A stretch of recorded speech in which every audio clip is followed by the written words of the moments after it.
she can check. Okay, that'd be great. I just clicked start again. I hope that it's working. If not, what I'll do is, oh yeah, okay. So Emma Somro says that it's working on Facebook. Chuck Waldall says it's working. Linda Wirkkala says hello. Oh, good. Hello, Linda. We have Kim Wright working here in Virginia. Barb Maunu said that she's watching on Facebook.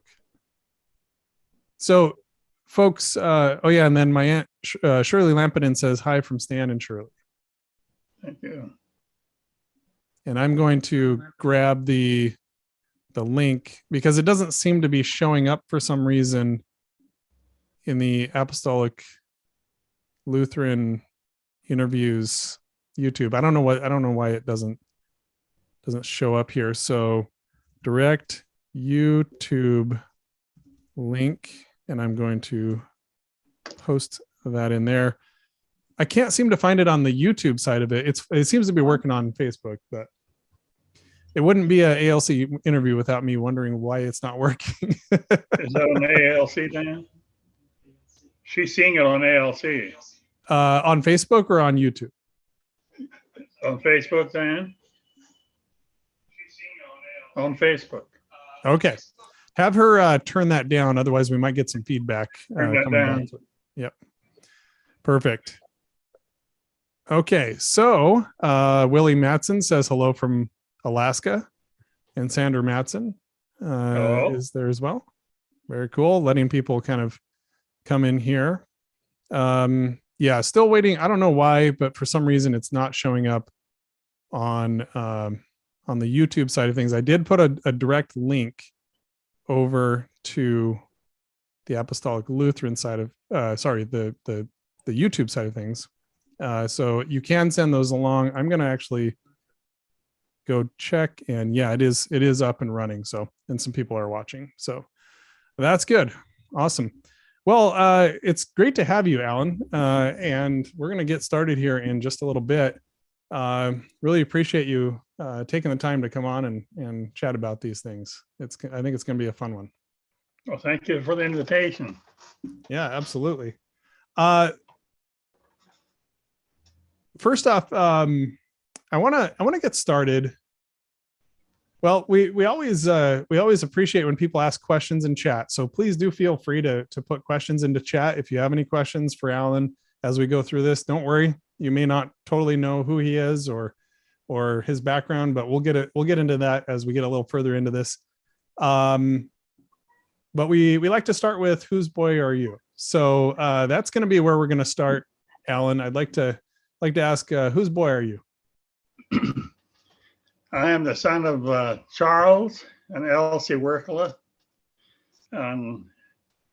My mother was Elsie Candle from Candle Road in Rossburg, Washington. And my father was from a kind of north central Washington, Seattle area. And he came down for some services, I believe, sometime in the late 20s, and his brother Ernest told him there's a real nice redhead over at the Candle Farm. So they eventually began to, I guess we'd call it, get together and became married in 1941. And while they lived in Seattle, mother had to move to Seattle for the first little time in a small, I guess call it a cabin up on the hill. And when I was born, mom told me that I moved 5 times in 1 year by the time we settled down in Nassau, Washington, where our home place was. And I was the oldest of 11. Born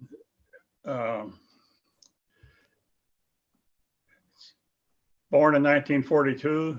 So it makes me 80 plus. And our youngest sibling, Thomas, was born in 59. So do your calculations on that one. But we have since lost 2 members of two of our siblings have passed on. One early on, Nancy. Sister Nancy, and then of course Orville 2 years ago. Yep. And that's where I got my start, Nassau, Washington. Yeah, and I should mention that we are related. So your mom was a Candle, and the sister of my grandpa, Wiljo. So you're my mom's first cousin. Right. If I got that correct, I think I did. That's right. Yep. My mom, of course, being Elizabeth Candle Holmgren now. Had a couple of comments come in, and it looks like Darlene Wara Bjornsgard coming in from Salmon Creek, and we have Barb Manu says that she does see it on YouTube as well. That's good. Brendan Estela says hi from Michigan, and Norma Seppinen Thunberg says Baiva Alan Jamin. So another cousin. Yeah, right. And we just actually saw Norma just a bit at when was that? A week ago? A reunion. Yeah. Cousins reunion. And then my uncle William Candle says hello, Jamin, and 98 Man, which we're gonna talk about what that we're gonna talk about what 98 Man means in a bit. So great. Well, we have some viewers, and we're gonna get started here. So you were Charlie and Elsa Wirkkala's firstborn, and tell me about your dad. So first off, your dad passed away when you were very young, or well, somewhat young. So I do want to mention that before we get into the story here, but tell me more about your dad, and also I'll prompt you afterward, but I'd like to also hear about going back even further. But let's start with your dad, Charlie. Well, he was a fine example of a Christian man, taught us the work ethic. For instance, when Lloyd and I were very small, brother Lloyd, he's 15 months younger than I am, we were called to help him make wood every time we made firewood prepare for the winter in Nassau, with the wet winters, and back then they were cold winters. But we would go make wood with him, and we would be ready to go home and relax, and he was just getting started. So he had a relentless wood making ability. But that's where we picked up our good work ethics. And when I was 5 and Lloyd was 3, Dad gave us a contract to haul the wood in from outside under the house for winter storage. We had a wagon and had a little wagon we did that with, and we got it done in about 2 months, if I remember correctly. So that was kind of good that way. But he was a very peaceful man, didn't like conflict, and he would settle for the part in the scripture that tells us to live peaceably as far as possible with all men. He exemplified that. But yet he was out in the public with in the logging industry. He started out in the rigging when first bought the place there in Nassau. A little side trip. They purchased that place from a lady from the Rossburg Apostolic Lutheran Church, where they began attending after they moved there. Mm-hmm. And they bought the 80 acres, house, farm buildings, and 2 steed donkeys for $3,200 in 1941. Okay. And back then, it was customary to, especially in the Candle siblings, the Candle parents, when one of their siblings found a place to purchase, out came the cash, and they paid them back within a short time each time. So it was kind of like instant financing. Right. So that's what they did there. And Dad, I understand that Dad had that place paid off within just a few years, working on choker setter wages and timber falling wages. Wow. So I'll pause there. You got another question about that? Well, I do want to just give a little context for those of you who aren't in the Washington State area. When Allan mentions Nacelle and Grays River and Rossburg and all these areas, that's basically Southwest Washington State. Basically, it's northwest of Portland, Oregon, and it's out by it's closer to the coast. So there's still a little ways to go to get to the coast, but it's a very heavily wooded area. There's a lot of like farms kind of patchwork within woods and hills, is kind of how I would, and swamp is kind of how I would describe it. And also it's a very rainy area, and it's rainy for this area, which is already rainy. It's even more rainy in that area. A lot of precipitation over there. So just kind of setting the scene a little bit, because not everybody's been to that area of Washington State before. It's actually quite different than Hawkinson. If you've been to Hawkinson, it's quite a bit thicker woods over there. Okay, a little side note there, Jamin, when they had first moved to the new 80-acre place there in Nacelle on Napton Road on a place called Blackberry Hill. Some of the relatives came from Seattle to see the new place, and as they pulled into the driveway to the garage, a cougar jumped over the hood of the car and went into the woods. And then when they started to walk to the house, a bear came out of the woods, and they wondered what kind of a place they came to. Wow. That's a common story we've had around for a while. That's incredible. Yeah. It's pretty wild, like you're saying, woods wild everywhere you look. Absolutely. So let's go even further back. Now I put in the title of this that there's 300 years of logging history, and we're going to be getting into some of that.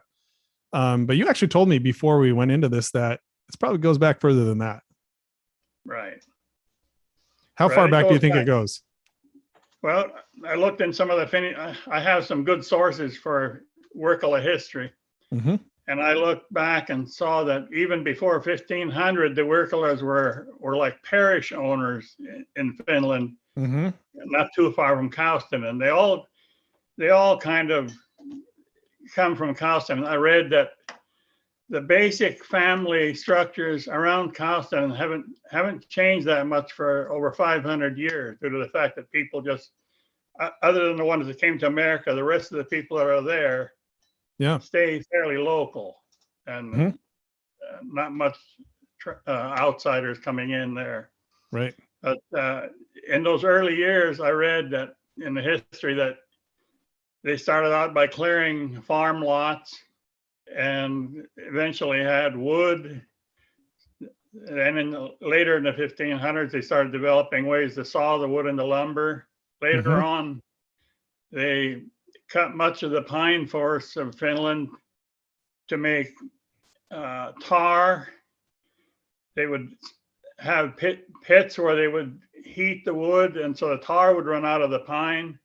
They collect the pine, and they made barrels out of the wood of the pine and shipped them all over the world. So they've been busy people for a long time. And the forests of Finland today are amongst the most well-tamed and most preserved in the world. They even harvest the stumps when they harvest the younger forest and replant with another forest. So it's very sophisticated. I think it was Bill Kendall, I think, mentioned to me. I think he was over there, and I think it was him when he mentioned to me that when the Finns come to America and they see our forest, they shake their head that what a poorly maintained woods that is. So yeah, it's I've been to Finland once, and I do know that they actively maintain their forests, and it's very much an intentional thing. I'm sure there's a fair amount of that happening here as well. But as we talked, I did an interview with Dan Carnes, who was in the Forestry Service, and there's a lot of things that that kind of get in the way of maintaining the forests these days, and a lot of it's politics. Go listen to that interview if people are interested in that part of it. But yeah, that's pretty interesting. Way back, going way back. Your family has been involved in logging and the timber industry. Now,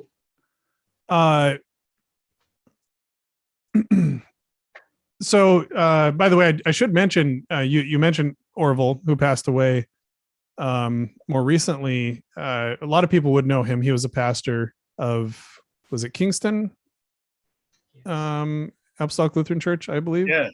Yeah. And he lived out here. Now we're going to get into that a little bit. Where was Orville in relation to you? Was he as far as the siblings? He was, let's see, he was in the middle at the point when he passed on. And okay, so he was go ahead. A good, loving brother that we miss greatly. And we got along well together. And in later years, coming way forward, I worked for him for 10 years at Liberty Logging, and we enjoyed those years together. Yeah. But I want to go back to kind of way back again, like you were to, so the Finns logged their way out of Finland, so to speak. Right. But I have a magazine with a small article. I'm just going to read a couple points here about.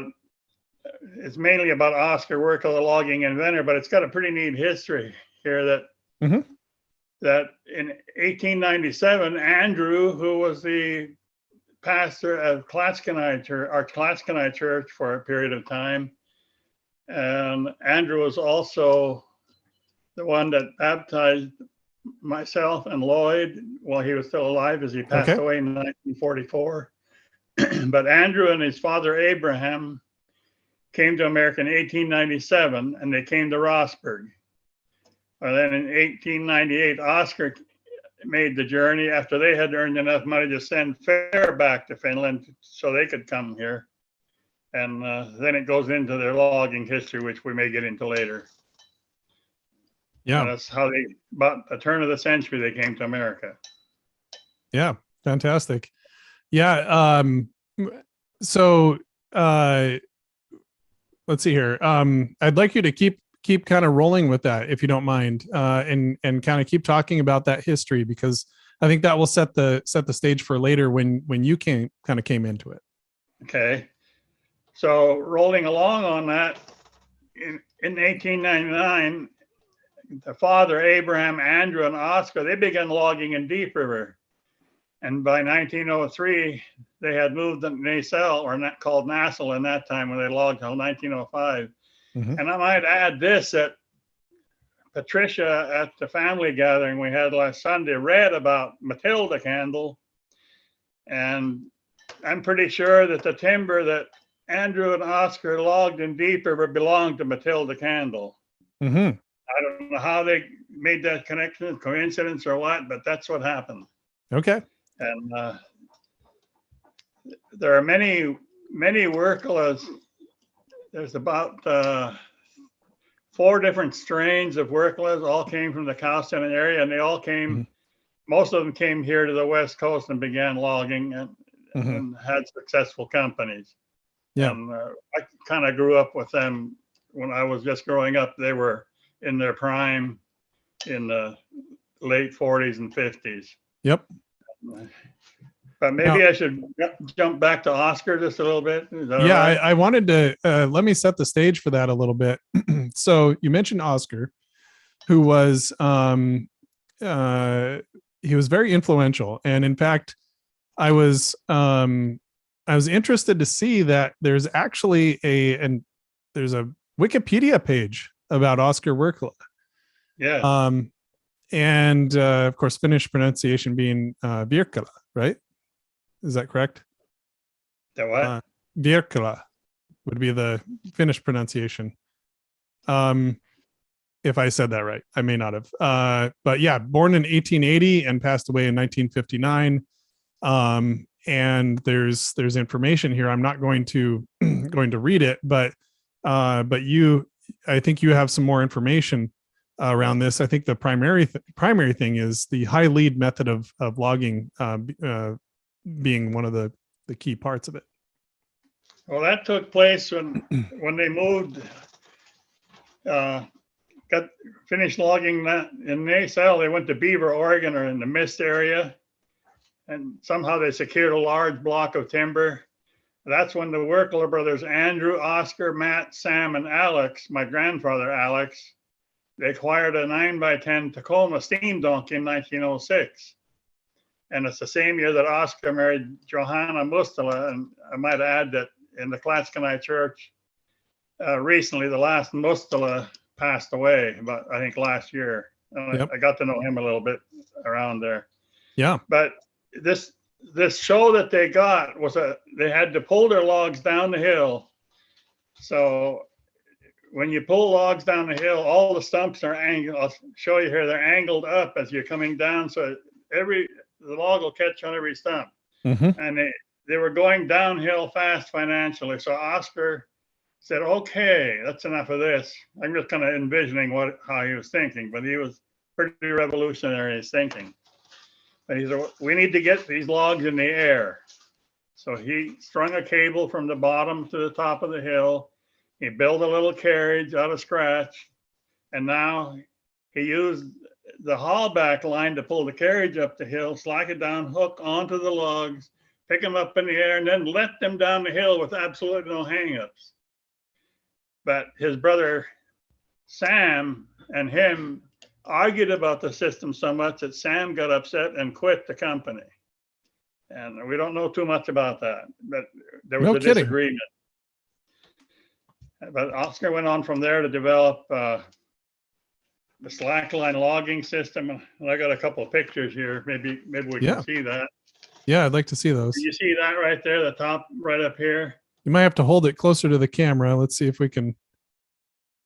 It's a little hard to see, but yeah, we can see that there's. But that's basically a picture of everything it takes to rig up a slackline logging system. That's where Oscar went out and helped different loggers that had no experience in this to get their system up and running, supplied all the parts it needed, and then stayed with him until they got it perfected.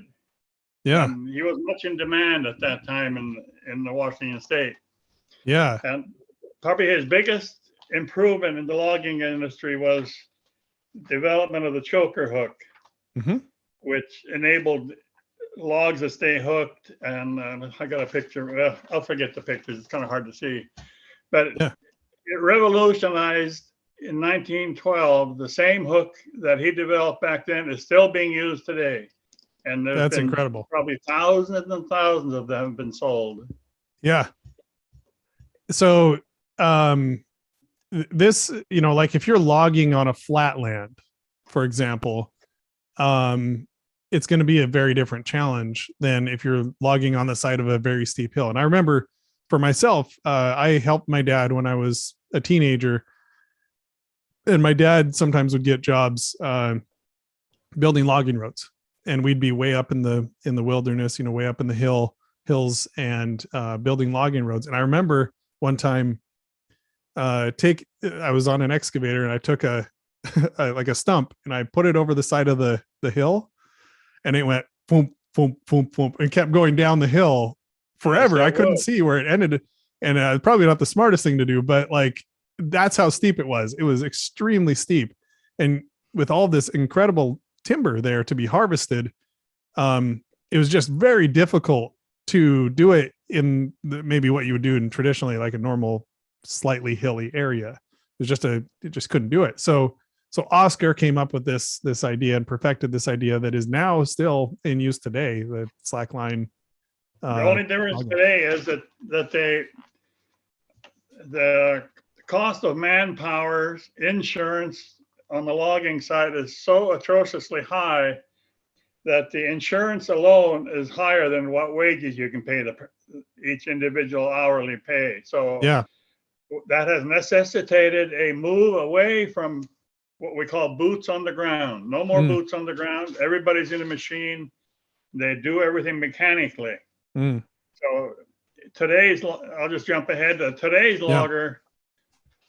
Well, even at Liberty Logging in our when we were still going there with Orville, we did not start a chainsaw up all day long and would send out 15, 20 loads of logs, all by machine. That's hard to imagine, but that's what we did. And so how would you fell timber? I mean, was that still done by hand? That was still done by men with power chainsaws then. Yeah. But rapidly evolving into machines that would, like an excavator base, drive out into the woods, grab a tree at the bottom, clamp it on, and then swing it around, lay it down in its own, in a place convenient to pick it up and drag it off with. And I'll add to that today's logger, it would take about a $3 million investment to start up a commercial logging site for a Weyerhaeuser company today. You need one machine to mechanically cut the trees. You need another machine up on top of a steep hill to hold the machine on a slope with a cable. And then, of course, you have the yarding machines and the rest of it to harvest them into merchantable lengths. So unlike many of my interviews that we're doing, we're going to jump around a bit because I think that we want it to be more of a free flowing thing. So what you're talking about is you'd have a machine up at a landing or something, or a road or something, and then it would have a cable attached to an excavator or sort of an excavator looking like machine that goes down the hill, and it's connected by the cable so it doesn't just keep rolling down the hill. Exactly. And it goes down, and as it's going down, it's cutting trees down with this machine. You're inside of it and you're just using it like that. And I believe even some of them have tilting cabs so that they don't you're not like hanging there. Yeah. So there's specialty machines for this. Where back when you started, definitely not that way. I mean, it was people with boots going down there with hauling chainsaws, all the gas, tools, whatever they need, their lunch, down and cutting trees. And then other people going down, choker setters, I guess, that would basically tie the logs on for the cables to haul them back up the hill. But you mentioned choker setters. It's hard to find one now. Yeah. Because the yarding machine up on the landing running with a skyline they have a radio controlled carriage with a grapple hanging underneath it, and the television camera points straight down to the grapple from the carriage. The man in the machine 1,000 feet away can watch a screen in that machine, watch where the logs are underneath the grapple, and he can guide that grapple down and close it all with an electronic radio signal, self-contained carriage. Wow. And then he can close it, and in 3 minutes he'll be back up with another load. That's incredible. Yeah.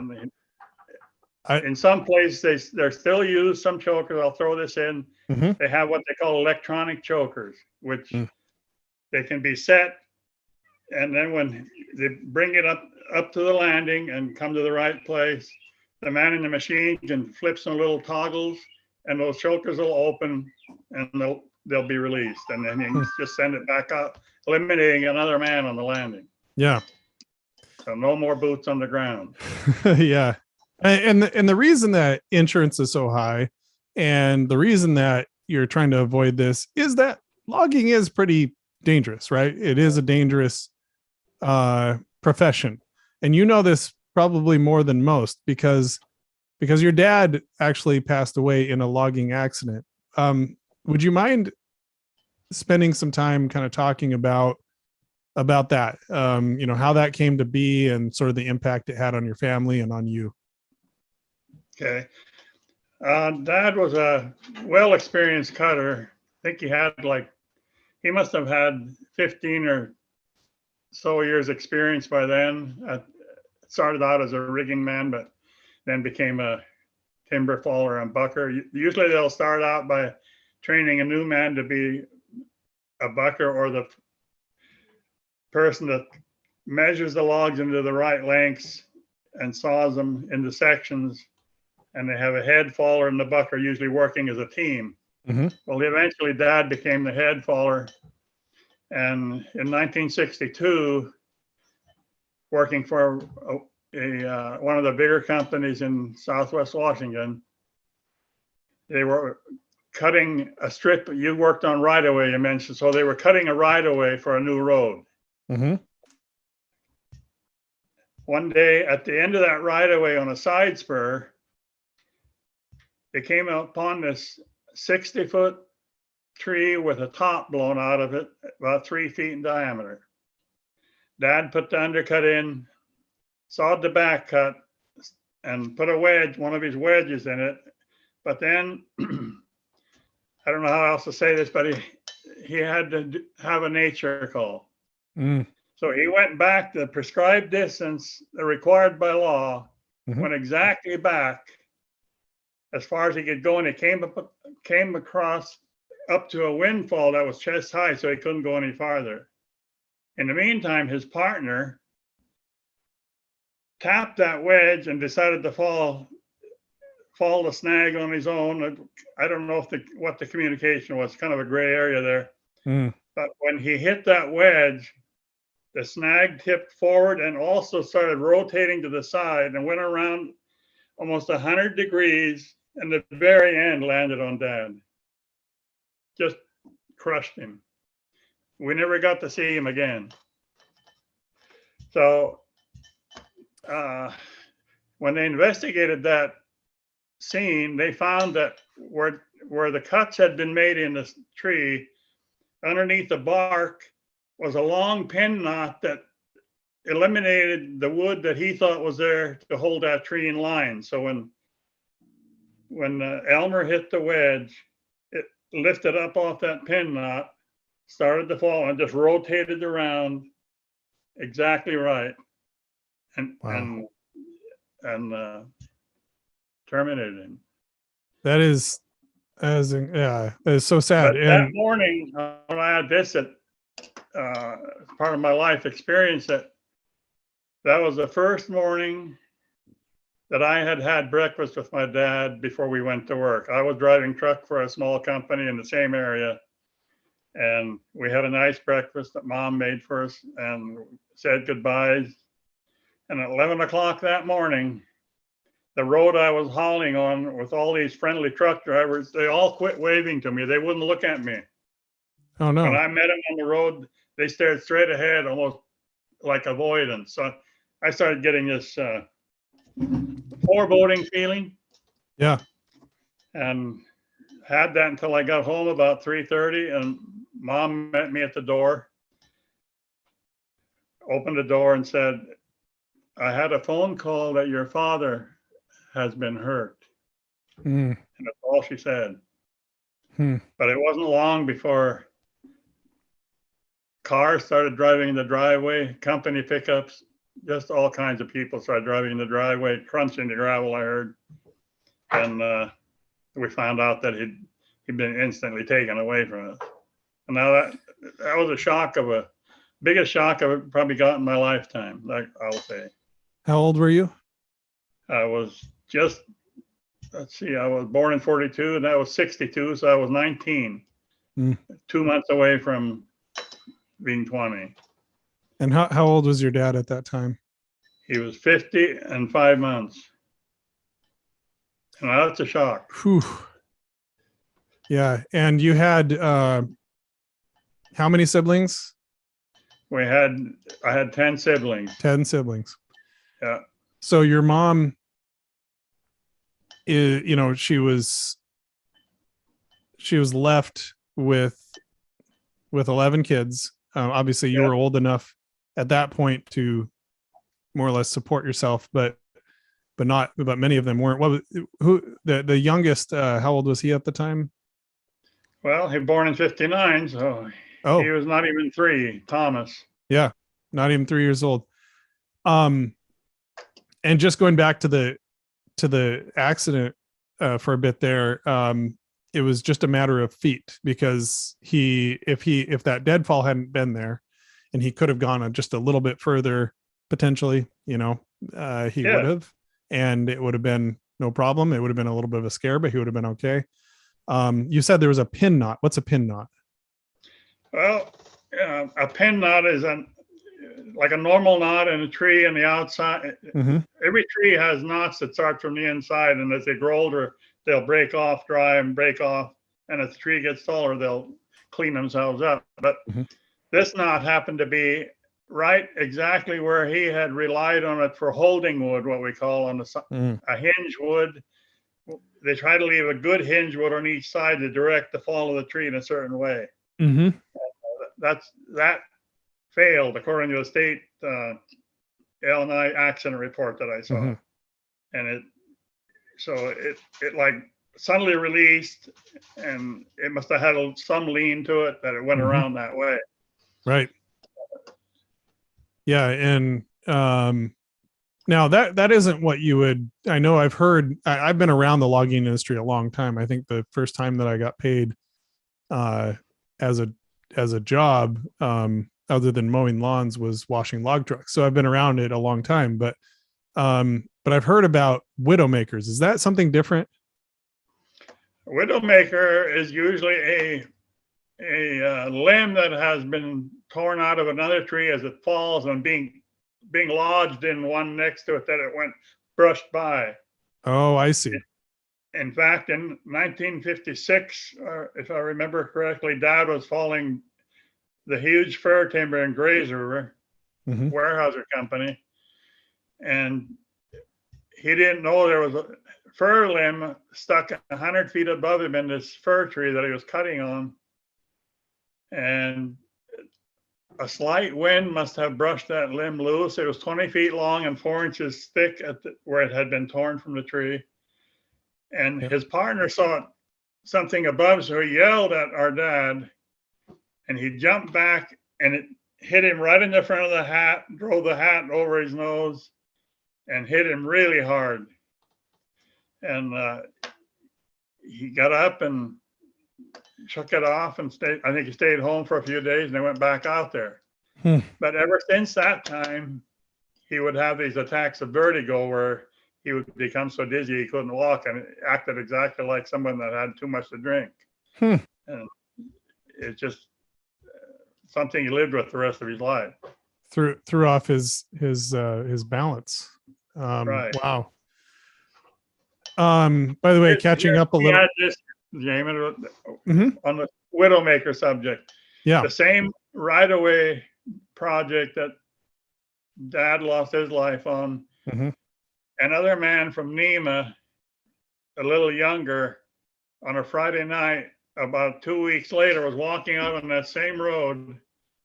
And when they got within sight of the crew buses, a wind came up and blew another one of these widowmaker limbs out and hit him in the head and killed him on the way home. No kidding. Walking along the road. So absolutely a dangerous profession, especially in those days. Still is to some degree. Yes, it is. I know my uncle John Holm. You know John, right? I do.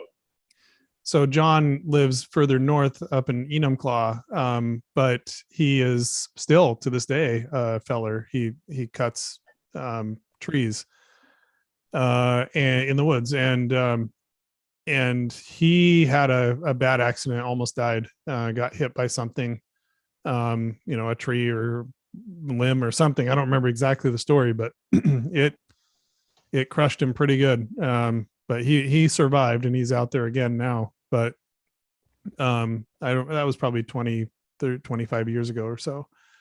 But yeah, I mean, it seems like everybody that's worked in the woods has a story of a near miss, or they know someone who was killed or seriously injured in some sort of an accident, because it's just a very dangerous. You're dealing with very heavy, very tall trees, and you're dealing with machinery and chainsaws, and you're dealing with wind and the elements and steep slopes and all kinds of things. It's, it's not for the faint of heart. No. I have a little more backstory to the road where Father lost his life. Mm-hmm. That was for one of the bigger timber companies. And that was in 62 that we lost him. And then in 63, Mm-hmm. I got a call from a company in Aberdeen, Washington. How would you like to come and drive our D8? We need a man. I was just like ecstatic with my equipment fetish, I guess I'd call it almost. Yeah, a D8 is a bulldozer. Bulldozer, Cat D8. Yeah. I've got a D9 right behind me, right there. Yeah. Anyway, I had no idea at that point that was the same right of way that my father had gone away on. And 30 years later, I'm visiting Dad's brother, Uncle Ernest, who passed away 5-6 years ago. Where was that? See, Ernie was on that same right of way and helped pack our father out. And so he knew the place. So he pinpointed the road location. And to my amazement, it was the same road that I had helped build in that time period. And that was kind of a shock. But then, I kind of worried about some of those other details. But at that point, when I realized that that's the way it was, I would just kind of put a door in my mind and shut it. Okay, that's the end of that story. Let's just leave it be from here on. Let him lie. I want to ask you how it affected you, because you were 19. I'm sure that obviously you said it was the biggest shock of your life. I'm sure you mourned him for a long time, and I'm sure you also worried about your mom and the family. And how did that even work? Like, how did she support herself, and how was she able to raise, the rest of the kids through the rest of the time? Like, how did it affect you? And also, how did it affect your mom? Well, first of all, it affected me to the point that I'll just say it right out. I became upset with God. That I had a question of how could you allow a Christian man with this many children to be taken when there's other people in the streets of Nacelle that aren't doing anything? Couldn't it have been one of them? I know it's a radical, ridiculous, stupid thought, but that's what I thought. Mm-hmm. And it actually, how do I say that? I'll just say it simply, that it drove me into a far country for a little while. So I could fight my way out of that until God took me out of that. Mm-hmm. So only reason I got away that he decided he could help me. Yeah. But as far as Mom, she was able to receive a Social Security payment for every child under 18. So that helped a lot, and she made it fine that way because the place was paid for. Yeah. But the amazing thing is that after the accident, she received cards and letters from virtually everyone in the Nacelle, Grays River, Rossburg valleys with money in them. And we did not know this until she passed away, when we saw her real personal things. So she got, I don't even know how much that was. I don't really want to know. But it was a good sign that the community, that's how the community cared back in that time. Yeah. So, and so she was an amazing woman, and she raised the rest of you when did she pass away? Your mom? Probably, I'm guessing about 3 years ago. Yeah. I mean, not long ago. Yeah, not long ago. So she was quite elderly at that point. Get it to 94. 94. Yep. Mm-hmm. And I remember her. Obviously I knew her not well. I didn't know her well, but I do remember her growing up, especially. Just catching up on chat here really quick. Julie Candle says hi, Alan, and Paul Candle also says hi. Let's see here. Whoops, it just scrolled. And Dan Carnes says, hey, Alan. And Nancy Jarvie says hello from Nancy Jarvie in Michigan. And then Linda. Oh, yes. Go ahead. Let's see here. Oh, Linda says it was 10 years ago that your mom passed away. Okay. Yeah. Thanks, Linda. I know you can come through. Yeah. Linda says some of us met one of the men who some of us met one of the men who carried our dad out. Yes, that was last Fin Fest. Oh, is that right? Recently then? Mm-hmm. Wow. Yeah. Yeah.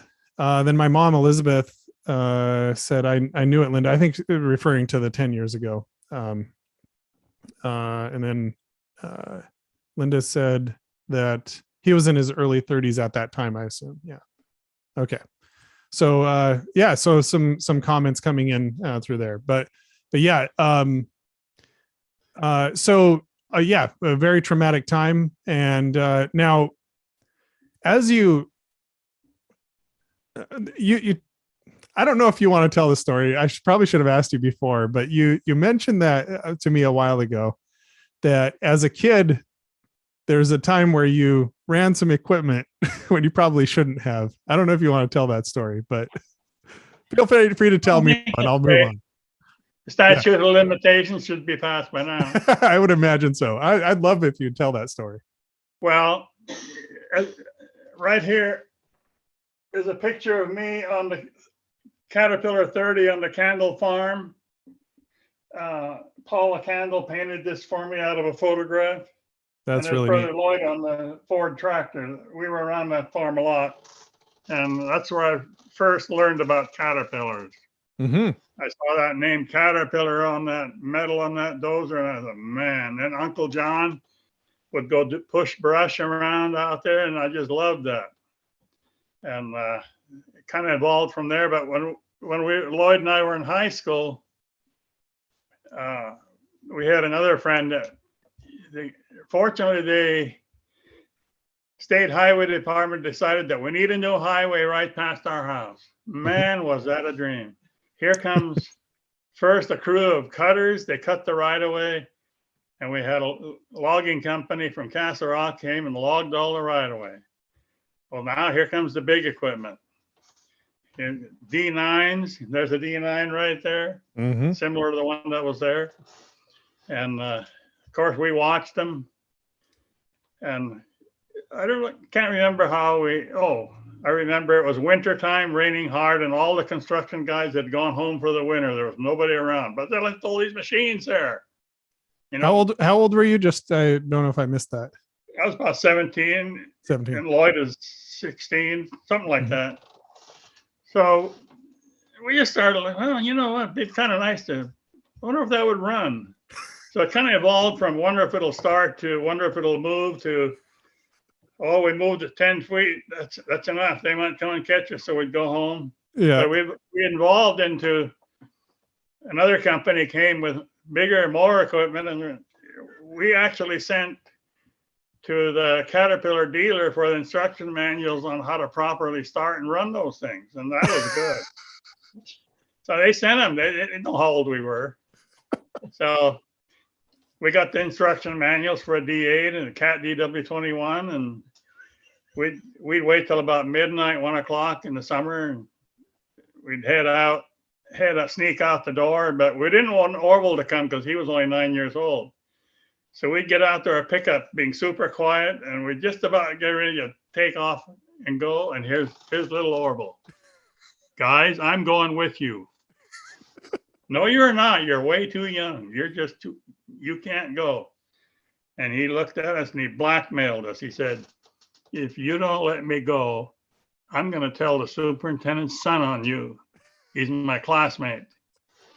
So what do you think we said? We said, get in. Get in. So he rode along on many of those trips. And so it was an experience. And ironically, after I graduated from school, I got a job with one of those companies as an assistant grease monkey. And that evolved into, can I run one of your machines? And I kept after him and I kept after him. And hounded that superintendent to the point that I had it in my mind, you're either going to hire me or you're going to eliminate me. And he hired me, fortunately. But then I run one of their machines legally up here in Lady Island off of Camas for one summer and fall and winter. Well, that's the story. You had a leg up on someone who was fresh because you had already run. Didn't you tell me that you guys would actually do some of the work that they had started and would actually go and maybe not finish it, but make some more progress? Well, yes, we did. We watched for places where we could help the contractor. Yeah. But we had watched this one. They'd left a hill because the PUD had not come and gotten the power pole off the top of it. And this hill was about 50 feet high and 100 feet diameter at the bottom. One night we go down there and we see that power pole's gone. Okay, you know what to do. We started up 3 cats, worked for 3 hours, and we flattened that whole hill out and made a new grade for them. And we started hearing little things like, why are these cats running out of fuel before their shift is over? So we had some precarious moments like then when the union went on strike and later on when they were almost done, one of the bosses Lloyd and I were working in a little shop at home that we had built. And this boss drives up and he comes up and he starts telling us, boys, we're unions on strike and we can't have any equipment malfunctions at this time. And so right away, we knew what we're hearing about that. Don't go out there and drive those while we're on strike. So we were nice. He knew where this was coming from, but he was nice about it and just said, we just don't want this to be happening right now, just in case, Yeah. Wow. That's kind of a story that's been buried for a while. Yeah. Well, you told me that even at one point, the machine broke down and you even fixed it, I think, right? Like you fixed the machine. Right. That happened on the hill that we tore down. We broke one of the blade hoist cables, but they had a new one on the deck, so we fixed it with a hammer and a screwdriver. Put a new one on. We had aptitude. Yeah, that is an incredible story. And yeah, I mean, yeah, I guess it was something that was a fascinating thing to you, and it was a fascination for, I guess, the rest of your career. You ran equipment, you operated equipment for most of your career. Isn't that correct? Right. I kind of started out building road with dozers, mm-hmm. and worked around the area there, and then eventually got a new the yarding machine to pull the logs up the hill, but I really wanted to get on the loader, and mm-hmm. much of my time was spent loading logs, probably 40 years or maybe 50 years loading logs. And guys like Bill Candle, alias AKA Chowhound, mm-hmm. TV handle. Yeah. And Tom everybody Candle, had Haymaker. Everybody had a handle, right? Names. Yeah. What? And now what is 98 man or 98 mans? What's that? One of the log loaders that I was on in about 1973 was a Link Belt 98 by Brand. And we just started to get CBs in the woods, which made it possible for the driver to stay in his cab and tell us how much weight he needed for and after the electronic scales. Mm-hmm. So they could just say, okay, 3 in the front, 4 in the back, just that simple. Mm-hmm. So we had to know who to call. So somebody hung 98 man on me, and it's been there since that time. That's been your call sign, essentially. That's been my call sign for CB radio. Yeah. And let's see here. So now in 1980, you started Twin Fir Logging. Yeah. Is that correct? Yes. And you were in a partnership with who are you in a partnership with at that point? A man named Dave Howell. Yeah. And Orville had a partnership with him at the same time in a different company started out Sisu Logging. And then it became Liberty Logging after the partnership didn't work out. Mm-hmm. But I worked for that Mr. Howell for 19 years. Started out as an equipment operator, hook tender in the woods, and eventually became operations manager for the last 10 years. And basically ran almost everything except the bidding contracts and all the operational jobs I was in charge of. Yeah. I'd like to, unfortunately, I have a bunch of, let's see if I can clean this up here. I'd like to show some photos that you sent over, and this is a good place to start there. I need to, these windows are kind of not set up quite right. So I guess while I'm getting this cleaned up, you started this partnership in 1980, and you ran that for, you said 5 years? Yes. I think, yeah. From 1985. And then what did you do right after that? Soon after, in 1985, the Weyerhaeuser Company went on a long strike in the southwest Washington. And of course, with my financial arrangements that we had, it instantly caused us to go behind. And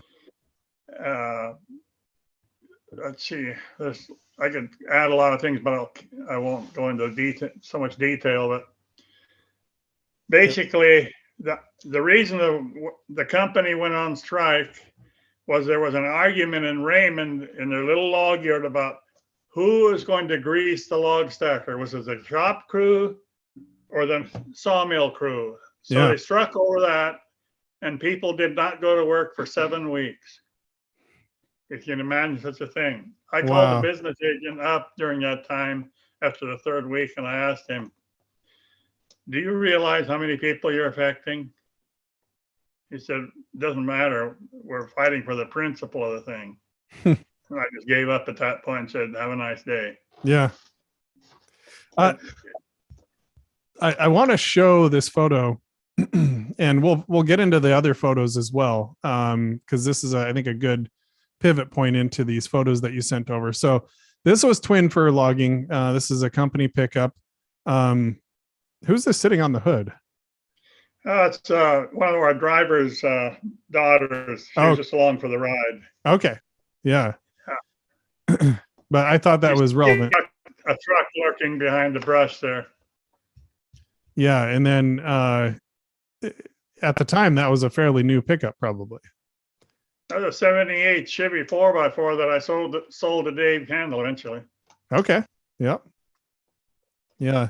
I had a 1985 Chevy that had a similar body style, so not that different. Yeah, and you can see in the background what loggers would call a shovel, right? It's a shovel, the boom of a 961 Liebherr, which is a German machine, very reliable. And then the yard, you can't see the yarder back there, but it's there. And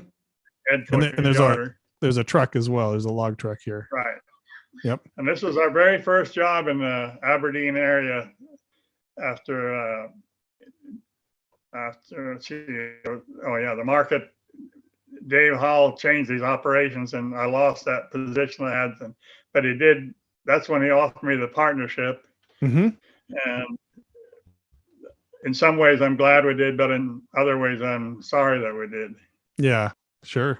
Well, partnerships are hard. I have 2 business partners myself. I started with 2 business partners, one left and a different one came in. So, we managed to make it work with the 3 that we have for several years, and it seems like things are going well.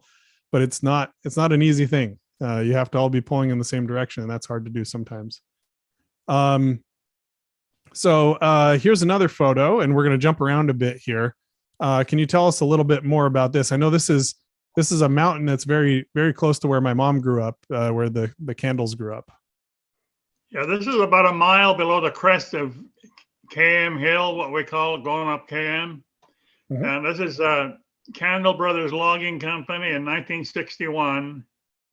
and there's a man leaning over there with a looks like a sled. That's Ted, Dan Candle's father, Ted Candle.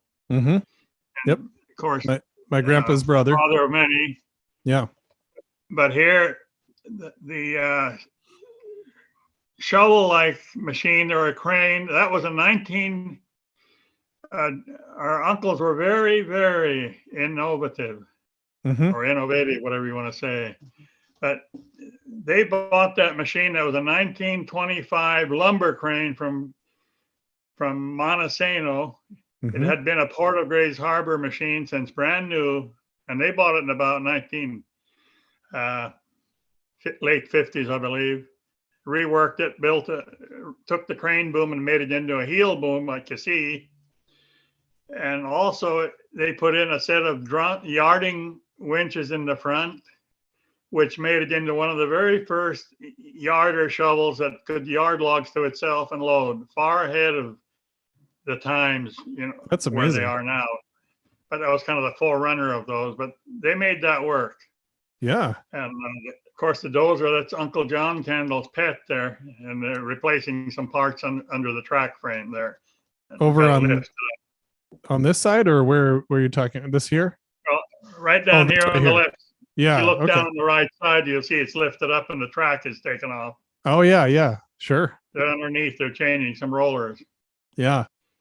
But in the very background, you dimly see a brand new 61 Ford pickup that was mine. And Lloyd and I put together a DC welder. I actually did the welding for Candle Brothers.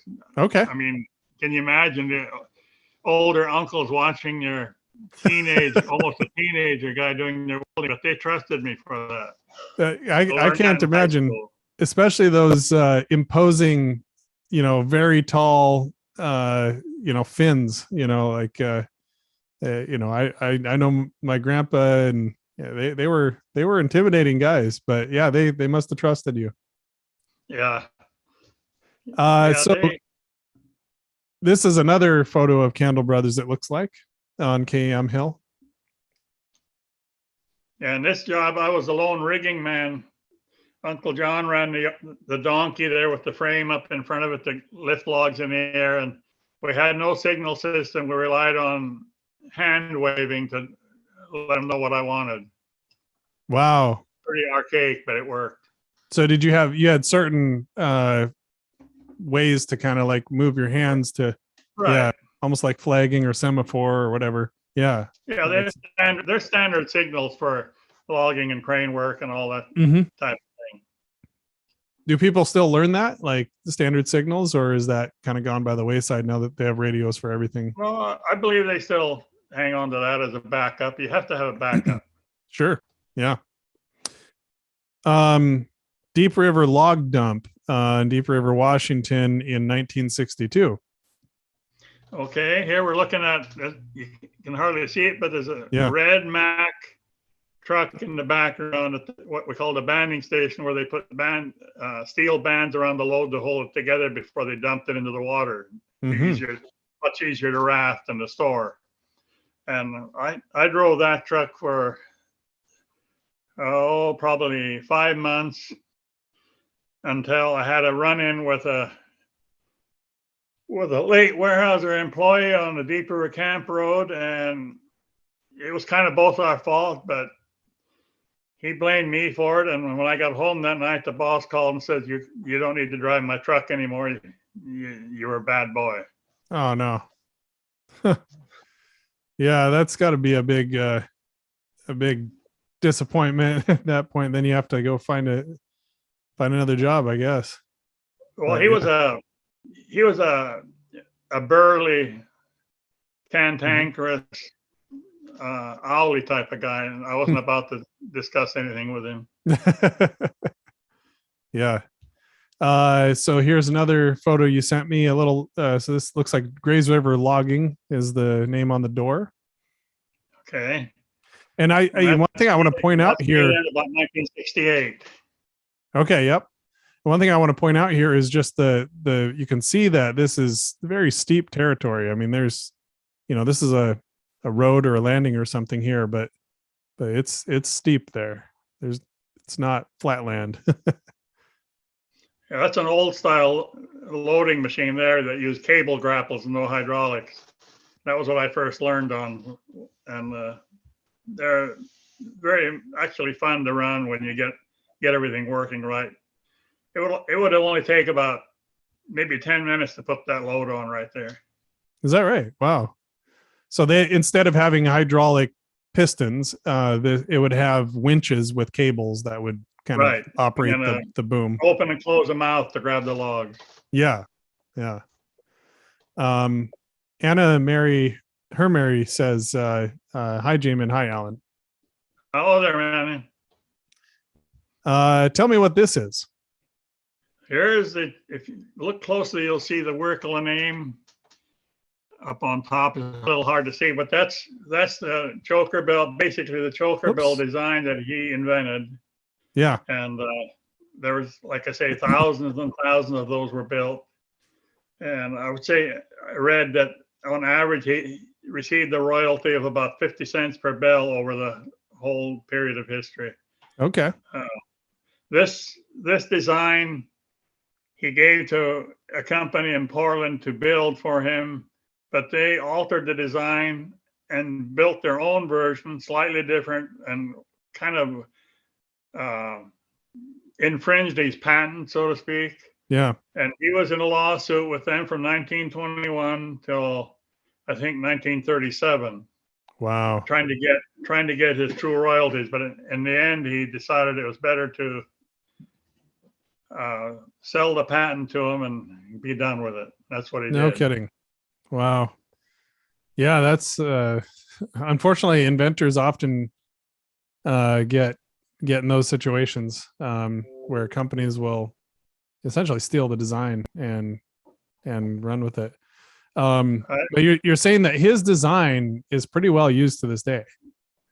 Yes, it is. The basic design. Yeah. All right. And then who's this? It says Bob East at Smith Creek Logging on the jerk wire as whistle punk. Okay. You're going to have to explain to us what a jerk wire is and what a whistle punk is. Those sound like insults. Well, this jerk wire, this is our first version of signaling via a steam whistle on the donkey itself. But this wire ran from way out in the woods up to 600-700 feet away, or whatever they could get away with, and still see the crew and hear the crew.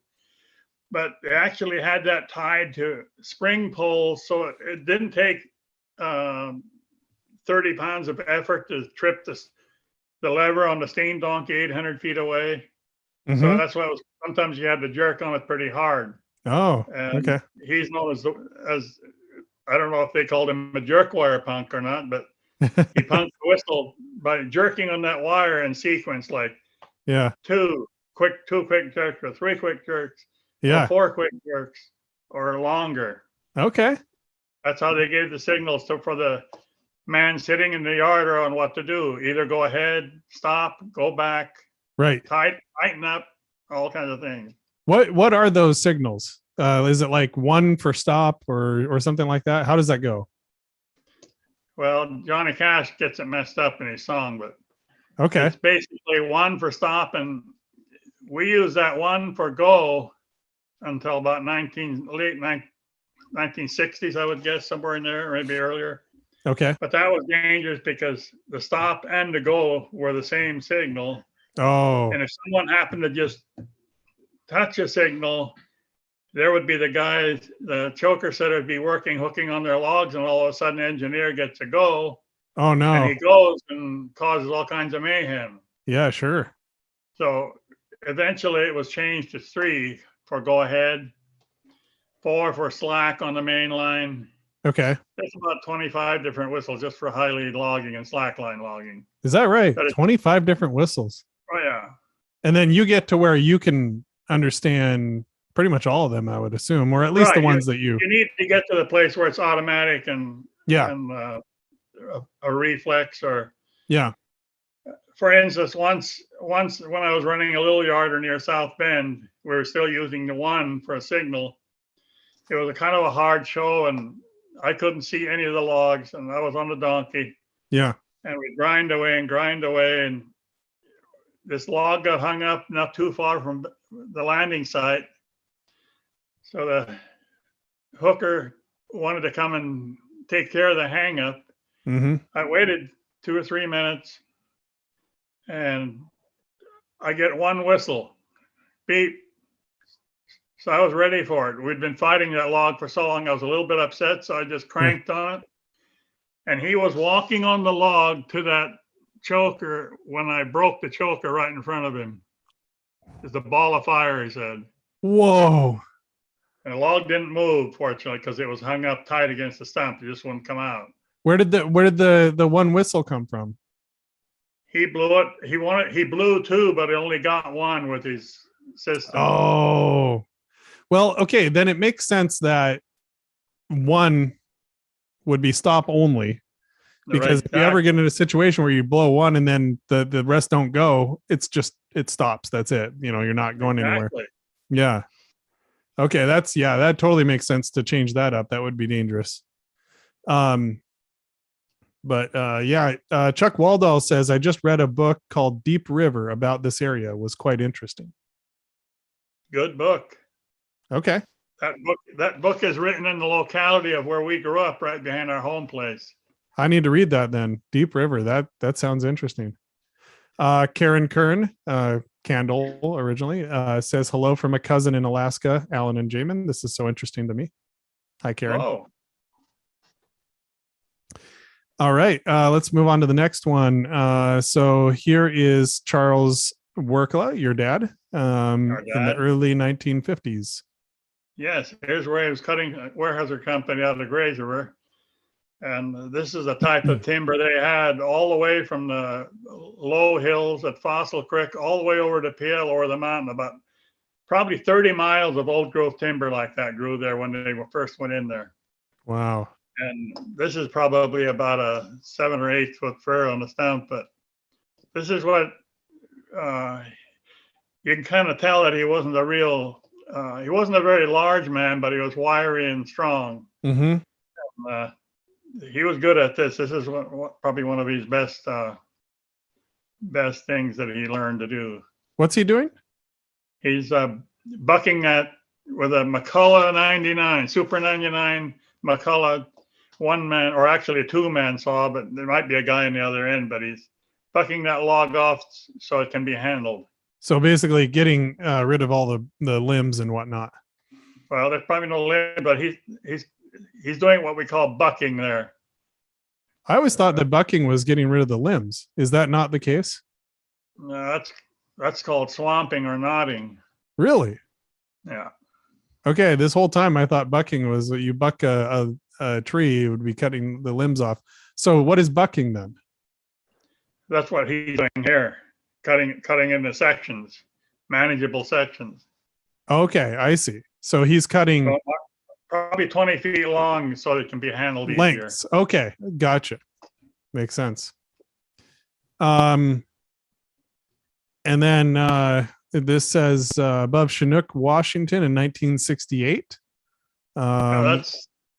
Yeah, go ahead. That's the same where the truck with Grazer were logging on. This is the same operation. But you can see in the background, there's a good shot of a BU-90 Skagit yarder hooked to a wood. It's working off of a wooden spar tree there. We still use those until about the mid 60s. Wooden spar tree. Actually. So that's it's essentially a big wooden pole. It's just a tree that was growing there. It could have been growing in the right place, but usually it was the trees weren't in the right spot. So you had to raise those from ground level, stand them up, tie them up, and a whole other process. It took like 2 days to do that whole thing. Okay. To get a tree up. No kidding. And they're sometimes pretty scarce. What did you do with the wood spar? I'm not quite sure I understand. What was this used for? Okay, so it's used to gain lift for the main line or the skyline. Okay, that's for the yarding then. You can see the line from the yarder goes way up at an angle. So there's machine way back there. Sorry. Right here. Angle up. And it goes up this way? Yeah, it goes up there and Okay. and then goes out into the woods and provides a lift so that the logs don't hang smack into the stump square and they've got an angle and they'll bounce right over them. High lead logging was born Gotcha. that way. By the way, Anna Mary says, love this. Ted was my papa. And then Karen Kern says, Anna's Ted and Mary's oldest daughter, and I'm their youngest daughter. And then my dad says something that I don't think I'll read. No, come on, Dad. He's just apologizing for not teaching me all the lingo. Oh, here's an ad from 1921 in Timberman, and it says Wirkkala slackline logging system patented, especially adapted for steep mountain logging and potholes. Simple in operation, practically foolproof. It gets the logs, no chasing, no hang up, no broken rigging, and all light lines, 1 inch being the heaviest choker used. It lists a bunch of satisfied users. And then it says Wirkkala system is sold on a positive guarantee that it will put in logs for at least 50 cents less per M. What's M? 1,000 board feet. 1,000 board feet than by any other system under similar conditions. Otherwise, no charge is made for the use of the system. You make no experiments. You take no chances. No special rigging, with the exception of carriage and windlass necessary. Oscar Wirkkala, inventor and patentee. And then it gives the Bellingham address. That's a good ad. I, as someone who owns a business myself, I like how this is. It really is well written, and it even puts this what we now call these days we call it social proof, which is essentially these are different users that are happy with this. You might, like on my website, I put logos of companies we've worked with and whatnot. And then it puts in a guarantee, talks about how simple it is. That's pretty neat. I like that. 1921. That would make it 100 years. Yeah. 100 years, 102 years ago. That's incredible. That's pretty neat. I've heard there's a picture of him setting up that system, going to a camp somewhere. Was this the photo you had in person that you're holding up to the camera? It looks similar. Yes. Okay, there you go. So what does the caption say? It says Oscar standing on the car on his way to set up another slackline system complete with steam donkeys about 1915.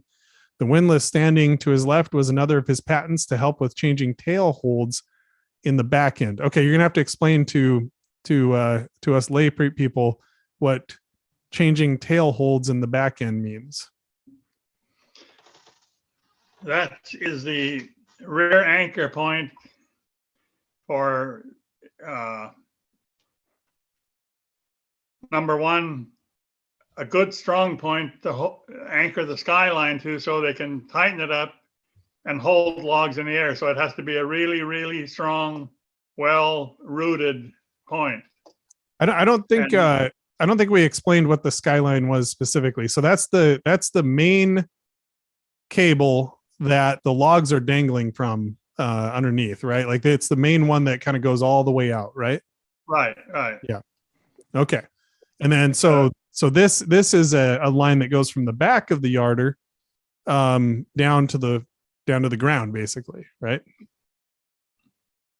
Right. The skyline depends on what system you use. There's several different configurations of cable logging, probably 20 all told, different angles and varieties. But his basic slackline system was a line that went from the donkey up into a high pulley or block in the tree, some way to get lift.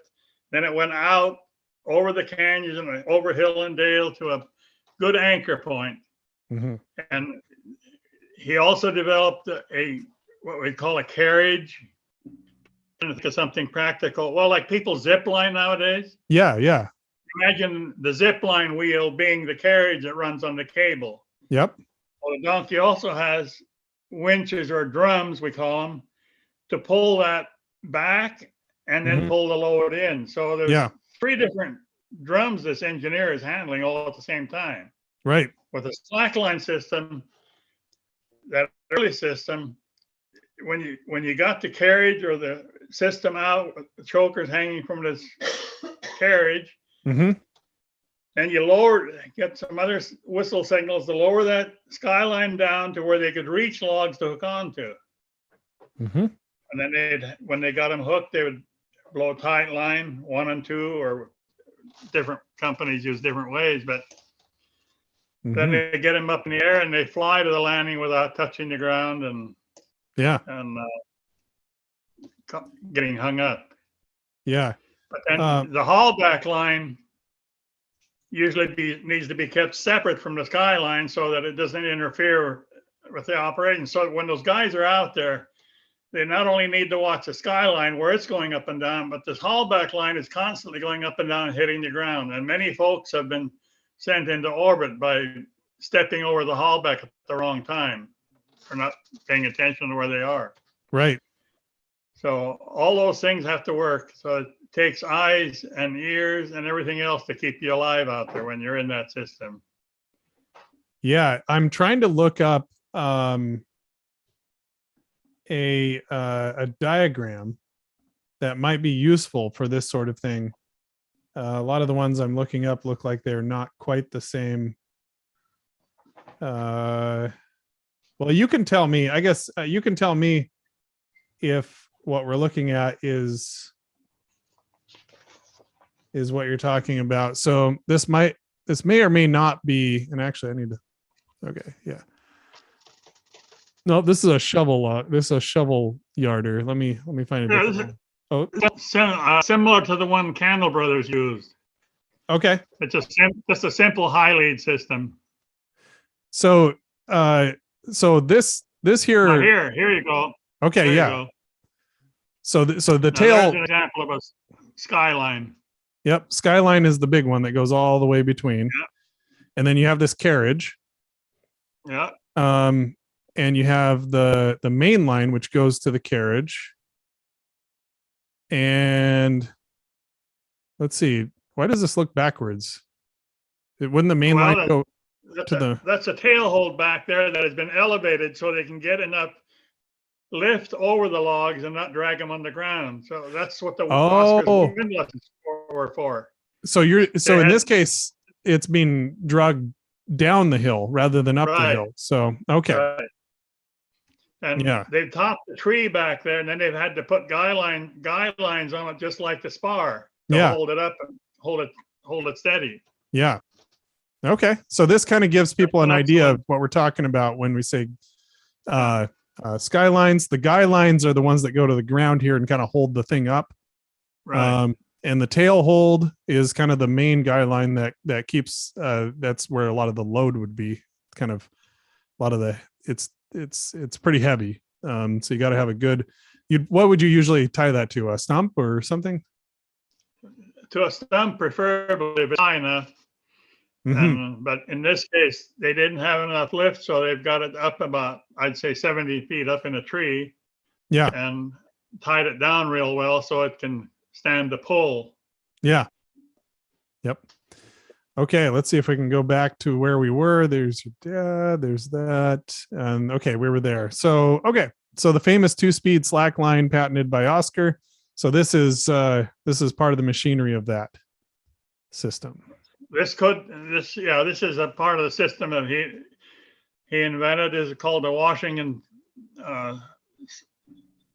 2-speed. And he came up with the design for this and had Washington Iron Works built this. And the feature of this machine was, this is back in before 1918. I can't remember what I put on. I think no, it's actually 1914. 1914, yeah. Now, I'm going to throw this in here. This Oscar quit school in the 6th grade in Finland because they couldn't teach him anything. And began his inventing career from there.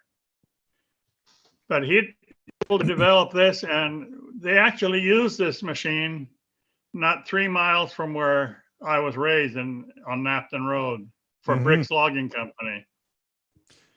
And the problem with it was too fast. And when Washington Iron Works built it, they didn't realize the stresses and strains on the frame and the shafting and all the bearings. So it literally I guess for the right word to be, it literally destroyed itself by working with too heavy a load for the design. Wow. And there's quite a bit of gray area here involved that the common consensus among people I know that know things about this machine is that there came to be a squabble about payment. Mm. And the topper was that when the state of Washington came investigating the accidents, this place is called Macedonia, which is in Roman lore is a place called the place of death, where there was a lot of deaths occurred. So the loggers nicknamed it Macedonia. And the state outlawed this machine from being used because it was too fast. It was 60 miles an hour I never could understand why didn't they just slow it down a little bit. 60 miles an hour? Then you see, yeah. Wow. Only the logs made it to the landing. Yeah. Wow. So, yep. And that's this was steam powered? This is steam powered. Steam powered. Okay. Yeah. Interesting stuff. Okay. And then what do we have here? Alex Wirkkala at Baldy with speeder repowered with Pierce Arrow engine. Okay. What are we looking Grandpa at? Alex, my grandfather Alex, and east of Tacoma in the Green River area. Mm-hmm. And some people know where that is, but the place called Baldy. Okay. And I don't think too far from Leicester, Washington, which is kind of a big timber place. But this is a gas-powered speeder that he was driving. And it says how the men went to work in those days. You didn't get a air-conditioned, heated crew bus to drive in. You went to work sitting on a bench down the railroad track, however long it took, 10 miles or whatever.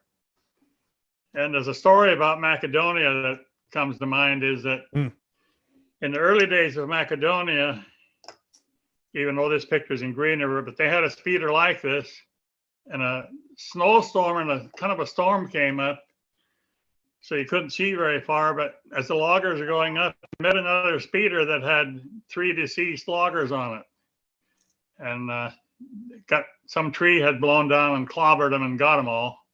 Wow. So they just reversed the procedure and everybody went back to town. They didn't work that day. No kidding. Oh man. Oscar's, how do you say that? Mezzicani? Woods engine. Mezzicone. Oh, it's a Finnish Woods engine. Finnish word. Mezzicone. Okay. And that's Oscar standing there to the left. Mm-hmm. And the little guy right behind him is Adolf Larsen, his pet engineer, who did everything Oscar told him to do. And when I went into the first grade on Napton Road, you'd never believe who was driving the little short school bus for Nasell grade school. It was Adolf Larsen working his last year so he could get his Social Security. Is that right? Okay. Kind of a loose connection there. Yeah, sure. But yeah. Do you know what year this was? It was been about mid 1920s because they finished operations in 1928 in that area. Okay. The Barden Wirkkala choker hook. Okay. This is originally the Wirkkala choker hook, but Barden was the company that was constructing them for him and marketing. But this is just a good illustration of how that hook works. You raise it up, stick it down straight down into that hole vertically, and then you snap it down like that, and it hardly ever comes loose once you get it hooked. I see. And the harder you pull, the tighter it grips. Yep. But it's also easy to come undone when you want to, right? Right. Yeah. When you want to, you just flip it up and pull it out. That's amazing. Simple design. Just to catch up on chat, Patty Barney says, I love this. Mr. Allen, we don't know each other, but I appreciate your insight and the history you are willing to share. And then thank you. Gail Max says this is very interesting and educational. And Anna Mary Hermary says, Alan, you have an incredible memory of your history. Wonderful. Thank you. So this here, it's probably a little hard to see, but it is the patents that looks like were and the patent numbers that were granted to Oscar. This is a portion of them. He had 24 patents Wow. that he had in Canada, US, and even some in Europe. Looks like 1917, 20, 22, 23, 24, all the way up to, I'm seeing here 1945 by the end of the picture here. So he was an absolutely brilliant man. Yeah, that's his last big invention that we saw evidence of when we were growing up yet was the Wirkkala propeller. I don't think I have any paper on that, but okay. I don't think I sent you a photo of that, but it was quite an invention, and it did well, except it has been learned that he didn't charge enough for the finished product, didn't cover the overhead, and it was always on a shoestring, always right on the edge. And when Oscar passed away in 1959, the Wirkkala Propeller Company also passed on. I see. So he invented a special type of propeller then? Yes. It was a propeller that reduced vibration and increased thrust for any size of boat. He had many of the tugs going up and down the Columbia River had Wirkkala propellers. No kidding. Some Navy ships. Wow, that's interesting. That's a whole nother it's a whole other ball game. Yeah, right. Choker bell and a knob hookup here. So that's that diagram that we saw. But so the choker bell is this thing on the end here, hey? All right, that's just knob on the end, and the bell slides on the line. Oh, so this is the knob on the end here, and then the bell is this thing. Right. Okay, gotcha. Yeah. You can see how when you flip it up and stick it in, and then it's like locked in there like a key. Right. Yeah. Yeah, that's neat. And both ends of this line would have a knob like that, so that you could reverse them. When one end got kinky, like this end where the choker bell is, where the knob is, they get kinked after a while. And then you can reverse them and hang that end up in the rigging, and now you have a nice straight end to use for a while. Oh, yeah. And then here's your brother Orville. Here's Orville. Yeah, greasing the 4300, which is the shovel. Right. And he was Orville was very forward seeking on using the latest equipment, and believed in well maintenance and kept everything up real well. I would have to say that he was better at those things than I am, or was. I want to ask you more about Orville in a second here, because my dad's told me some stories, but I want to ask you. So then here is a little personal connection. That's my grandpa, Wiljo. And that's one of my uncles. Now, maybe if my uncle William or one of my uncles is in, or my mom maybe is watching, could tell us which uncle this is here. I'm not actually sure. I've heard who it was, but I have forgotten since. Yeah. but yeah, there he is with his log truck, and must have had his son along for the ride. He was driving for Duffy Larson at that time, R.B. Larson in Rossburg, Fraserburg, and hauling out of the Weyerhaeuser country in Fossil Creek. Oh, my Aunt Carrie says that Bill says that it's John, my Uncle John. So the youngest. Okay, thank you. There. Yeah, thanks. Number 13 there, looks like. So that's the end of the photos. I do want to show really quickly the map here. So here's the United States. And you had mentioned Mist as being one of the places where there's some work, and that's here, kind of in this. If you're not familiar with Oregon, there's this little bump up right here, and that's where Mist is right there. Not very far from where I grew up. Actually, I grew up in Quincy, so pretty close to Quincy and Klatskanai there. Now, what we're talking about, Grays River, Rossburg, Nasell, Deep River, all these areas. That's over here, kind of on the north side of the mighty Columbia River here. And then, of course, I'm sure you logged all over around this area here. What was the furthest away that you logged, Allan? I went down to as far as Sacramento, California, then east to the high Sierras, about 5,500 feet up. Okay.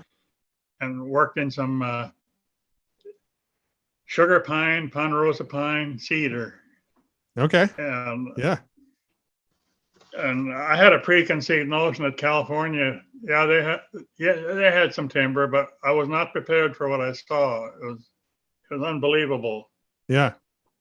They had been logging there since the gold rush days. They supplied the lumber for the tunnels and the gold rush, the gold mills and all that. And then, but they mostly did logging on the ground with dozers. And we went down there with a tower, one of the first towers they'd seen in 50 years. So it was kind of fun. Interesting. I wanted to ask you about Orville, and maybe you were a part of this as well. I don't actually know. But my dad said that, I think even like prior to Liberty logging, he worked running a crew or something along those lines. And Orville really liked to go fast. That's what I understand from my dad. He worked really, really hard. And I don't know, from your perspective, what do you remember of Orville's logging operation? I'm sure it wasn't just Orville. That's just what I remember my dad talking about. But what do you remember from those days, and also Liberty as well? Well, I'll go back to when I was working for that Grays River Logging Company in the 60s. Orville became of age to come into the woods. One day, the owner of the company asked me, "Do you have any more brothers of age?" I told him, there was one that is of age named Orville. So we'll bring him out. So I brought him out with me to where I was running a log loader shovel way up into KO Peak country, which is some of the steepest country in Pacific County, 45-degree slopes and steeper. So that's where Orville went out with the company owner's son and one of his rigging men. And after a week, that Ray, the boss's son, told me, "Where'd you get that guy?" And Orville told me later that he was deliberately setting two chokers to their one because he was just agile, fast, and he was a tremendous hard work ethic. And in fact, he did so well working under that crew that the owner of the company gave Orville his own side to manage way earlier than most, like in about a year. Wow. And ironically, James Oatfield, the owner, for some reason, he couldn't get it straight that his name was Orville, so he always called him Oliver. Oliver, can you do this? Oliver, but Orville didn't mind. That's where he gained a lot of his experience. And I'll relate this one other story about Orville where I didn't know until recently that they were up on one of those steep shows. Orville was in charge of the crew, and one of those southwest storms came in, 30, 40, 50 miles an hour with rain sideways, and the crew was begging Orville all morning, "Let's go home. It's way too rough." Yeah. And Orville, don't know what he was thinking, but he ignored or held them off, I should say, until about 11 o'clock, and he's okay, it's rough, let's go. So they climbed up the hill to the landing, got in the crew bus, had a little lunch, and they all went home.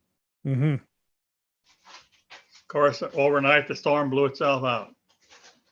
They arrived in the morning, and Orville, the man that told me the story, said that Orville went to the edge of the hill and they looked, and he came back with a pretty sober looking face, and he said, "Where we were working yesterday is all gone.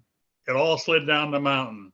A massive slide took all the logs, timber, down into a bottomless area that they can't even see." So Wow. they were pretty happy that the right decision was made. Yeah, that's I mean, yeah, he was a legendarily hard worker. Then of course owned his own business. Now, were you in business with him or worked for him or anything like that? I worked for him. I wasn't in partnership with him. Oh, okay. Yeah. Now I want to shift gears to something else. You started a Facebook group years ago that now that we've gone through all the education that you've given us, will make more sense. 98 Man's Choker Bells and Logger History. So 98 Man, of course, being you, and Choker Bells. Now we know what a choker bell is, and logging history. And it looks like you have over 10,000 members in this group. Yeah. So first off, what made you start this group? And then tell me more about how you've managed to basically manage a Facebook group with a bunch of ornery loggers, over 10,000 of them, or at least interested parties. How has that gone, and how did you start that? I actually started this group because one day Orville told me, he asked me, he said, "Hey, 98, why don't you start a Facebook group for loggers in Southwest Washington?" So I did, and it's grown from there. Orville's idea. Yeah. Yeah, it kind of was. But I wanted it to not be I wanted it to be a place where my 95-year-old grandmother could read the group and not be offended and not see any off-color bad language. So I run a real tight ship. If any abuse of any kind, bad language, anything off-color, the person goes into the dustbin of history immediately. No warnings. Because I have a disclaimer at the top of it. Yep. Which talks about having your mother, would you want your mother to read this?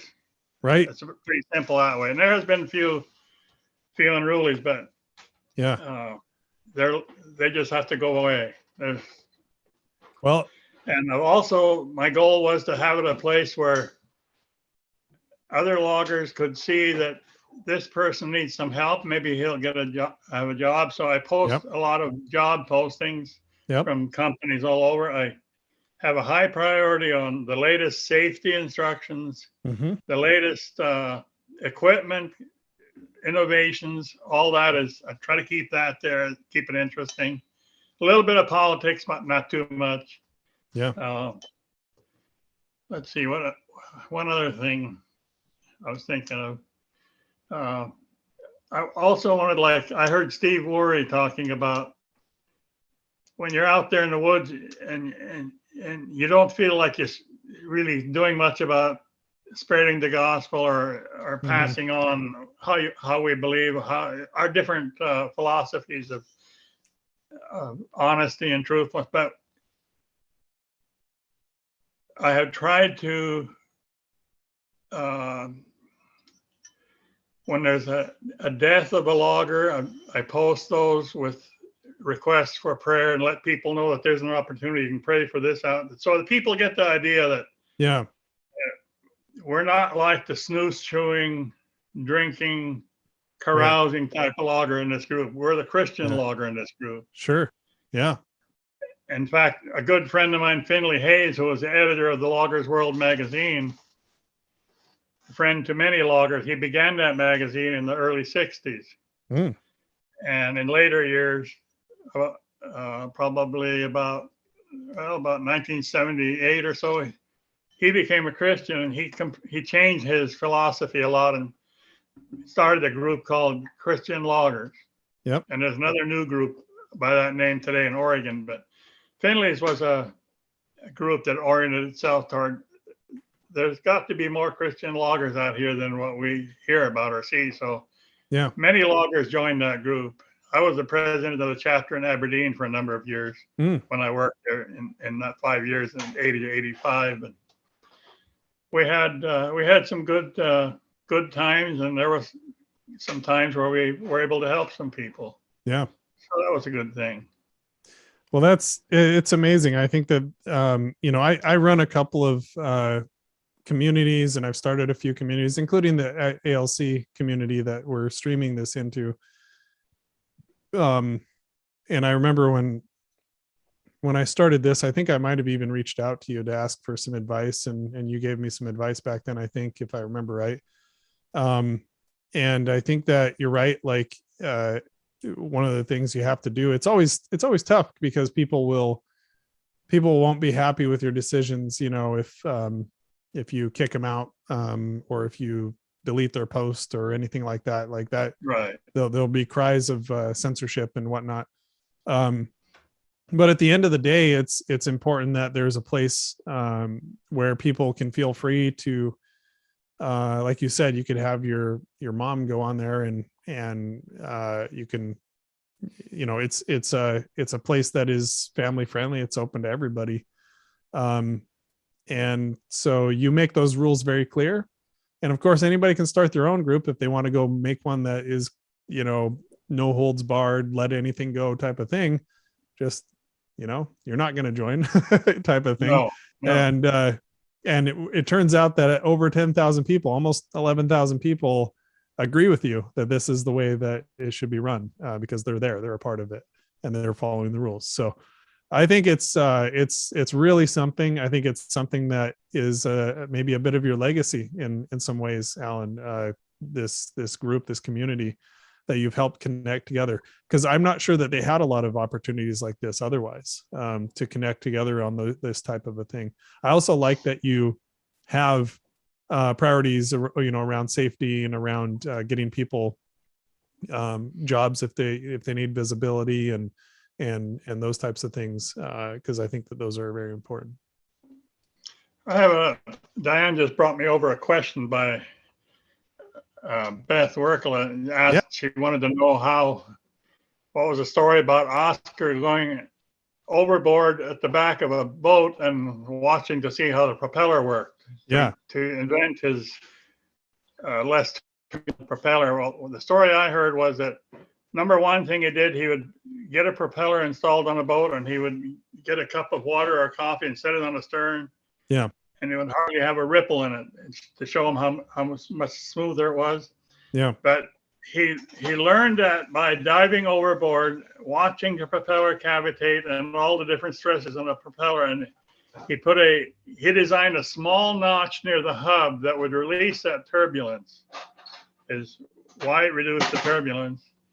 And he was very, very hands-on. And in fact, he even talked to guys with the hydroplanes on Lake Washington to try a couple of these propellers, but they didn't pan out, because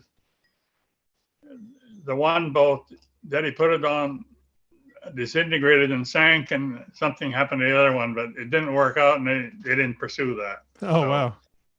Yeah, that's an interesting story. So we're working on almost 2 hours here. So I want to, before we wrap up, talk a little bit more about your life. So your wife, Diane, you just mentioned, how long have you been married to Diane? Well, I met my late wife in Vancouver in 1962. Okay. Winter of 62. At the same time, went up to run equipment. And we had 3 children. Mm-hmm. My son is 59, lives in Montesano. He's a disabled logger.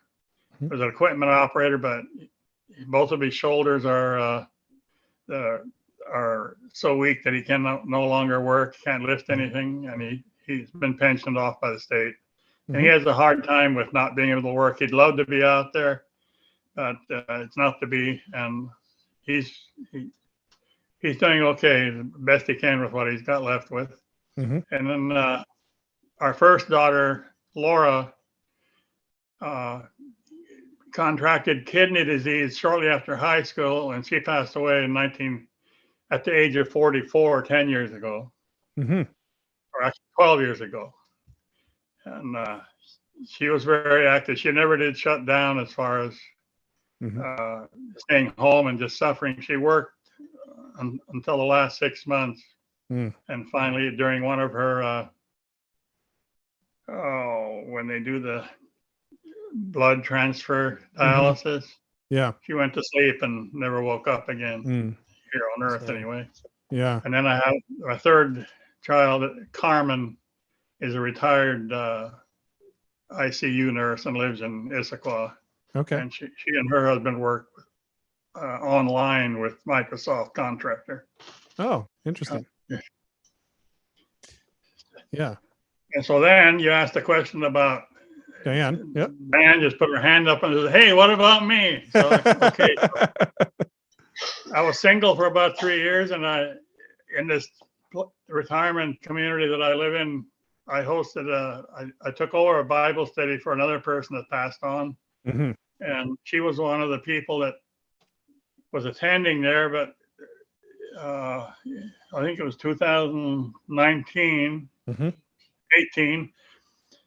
We had a 4th of July get together at our clubhouse here, and I met Diane and her husband and her brother and his wife there for the first time. And that night, when Diane and the other Allan with an E came home, he got a brain aneurysm and passed away in 2 weeks. So no kidding. He went early also. But my wife, Laurel, got a cancer in '94 and suffered through various treatments and debilitating things until 2017. Yeah. And she went on to glory, and yeah, she found grace in the last few years where she hadn't really understood it very well, but she was blessed with receiving that and understanding it, and was very happy in her last years in spite of that. Yeah. So then coming back to the Bible study, there was Diane sitting in the Bible study. I made up my mind that kind of had it in my mind, but I'm not going through that again with another ill person, but God had other plans, and here we are. Yeah. Been 3 years already again. Wow. Yeah. Well, congrats. Yeah. Yeah. I mean, yeah, that's you've had a lot of life experiences and a lot of things that, I mean, obviously one of the ones I was the most, I guess, curious about was, of course, your dad passing on when you were young, and your experiences out in the woods, and of course, all this logging history. There's a lot we didn't get to in this. I mean, there's really a lot. You, I would say, are one of the best at sharing history and photos and stuff on Facebook. You're good about that. I always enjoy seeing your posts. And you're also good about putting dates on things. I don't know if that's a candle trait or what. My grandpa was also very good at putting dates on things. So when you post a photo, you'll say, I think it was about 1963 or whatever. And so that's pretty neat to see. I think with that, we will probably bring this to a close. I don't know if you have anything else that you wanted to chat about before I thought I'd share a couple of times where I believe God saved my life in the woods. I was going to ask you. I was going to ask you if you'd ever had any close calls, and I forgot to. So I appreciate you bringing that up. Yeah. Yeah, there's 3 that stand out pretty well, and the first time I was in a dangerous situation, and I can't tell you how I heard, sensed, thought, whatever, but I heard in my head, jump. So I jumped, and where my head had been, my ankle got left being, and the steel cable came down and broke my ankle. I mean, I jumped before I even thought there was a bad situation. I just heard that sound and jumped. No kidding. And so that was. Where did the steel cable come from? Pardon? Where did that steel cable come from? What was it? It was like the picture you showed, it was a cable stretched uphill about 800 feet. And Yeah. when I first saw the guys up there, I saw them climbing over an 8-foot diameter spruce, and my computer said, that's going to be a hard pull for the donkey. Watch out. And then I heard jump, and I laid down on the behind this shovel house, and my ankle got left sticking out, and bang, just like that. But the crew came running to take his corkscrew off. I said, no, leave it on. That's a good splint. Went to the doctor. He put a cast on it. I went home, laid on my couch for 2 days. Boss appeared at the door, and he says, you can drive cat with that leg, can't you? I said, yeah. Well, come on, I'll pick you up in the morning. So back out I went.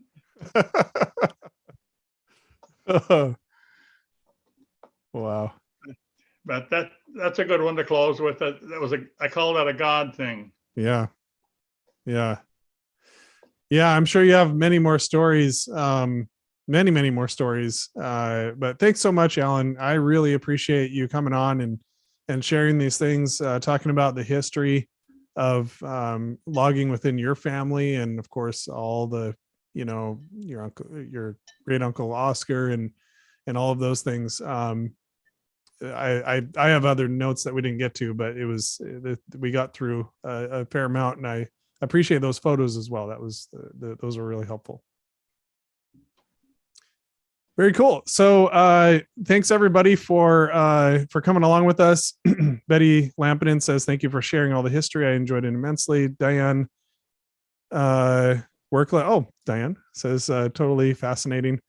Thank you. And yes, I do plan to continue to do these interviews, just kind of speaking to the audience in general. These will continue to happen. I'm not planning to go away. I know it's been a little while since I've done them regularly, but working on a few more. I have some other interesting ones in the queue. Luckily, happened to get Allan in here, which I was happy about, but probably not for several weeks. I've got a lot going on with a conference that I'm planning and some other things. So with that said, thanks everybody for coming along. I'm going to go ahead and shut down the video. Allan, if you could stick with me for a little bit at the end. Thank you for allowing me to be here, Jim, and I really appreciate it. I enjoy talking about my past history. It's beneficial to others.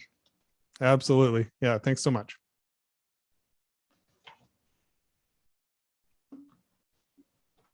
And I always forget how to turn this off on YouTube, to be honest. Hold on one second here.